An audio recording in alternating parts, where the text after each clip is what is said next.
കത്തോലിക്ക സഭയിലെ വിശുദ്ധനും ഫ്രാൻസിസ്കൻ സന്യാസ സഭകളുടെ സ്ഥാപകനുമാണ് അസീസിയിലെ ഫ്രാൻസിസ്.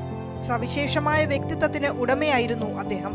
എല്ലാ മനുഷ്യരോടും എന്നതിനപ്പുറം മുഴുവൻ ചരാചരങ്ങളോടും പ്രകടിപ്പിച്ച സ്നേഹത്തിന്റെയും സഹോദരഭാവത്തിന്റെയും പേരിലാണ് ഫ്രാൻസിസ് അസീസി അനുസ്മരിക്കപ്പെടുന്നത്. അദ്ദേഹത്തോടുള്ള ബഹുമാനാർത്ഥമാണ് പാപ്പ ഫ്രാൻസിസ് എന്ന പേര് സ്വീകരിച്ചത്. ആ പേര് തെരഞ്ഞെടുക്കാൻ അദ്ദേഹത്തെ പ്രേരിപ്പിച്ചത് എന്തായിരിക്കും? ചുമതലയേറ്റ ആദ്യ ദിനങ്ങളിൽ തന്നെ പാപ്പ കാരണം വ്യക്തമാക്കിയിട്ടുണ്ട്.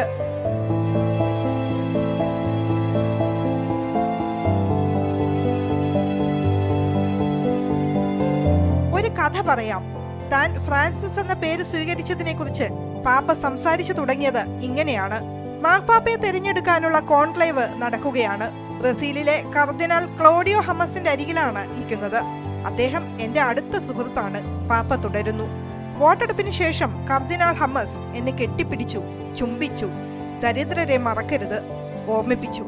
അദ്ദേഹത്തിന്റെ ആ വാക്ക് ഹൃദയത്തിലാണ് പതിഞ്ഞത്. തന്റെ ഹൃദയത്തിലേക്ക് വിരൽ ചൂണ്ടി പാപ്പ പറഞ്ഞു.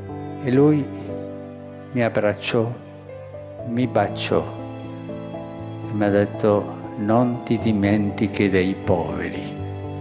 E quella parola è entrata qui, i poveri. E Francesco è l'uomo della pace.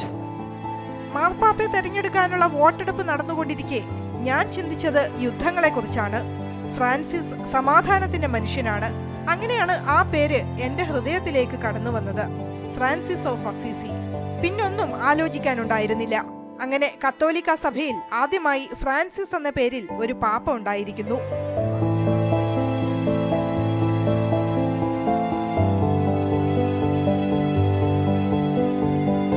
തന്റെ ജീവിതത്തിലുടനീളം ആ പേരിനോട് അദ്ദേഹം നീതി പുലർത്തിയിട്ടുണ്ട്. കുഞ്ഞുങ്ങളോടും അഗതികളോടും ലോകത്ത് ഏറ്റവും അവഗണന അനുഭവിക്കുന്ന മറ്റ് വിഭാഗങ്ങളോടുമുള്ള അദ്ദേഹത്തിന്റെ കാരുണ്യ സ്പർശം നേർക്കാഴ്ചയായി നമ്മുടെ മുന്നിലുണ്ട്. ഒരു പേരിൽ എന്തിരിക്കുന്നു എന്ന ചോദ്യം ഇനി ഉണ്ടാകാത്ത വിധം തന്നെ അടയാളപ്പെടുത്തിയിരിക്കുന്നു ഫ്രാൻസിസ് മാർപ്പാപ്പ.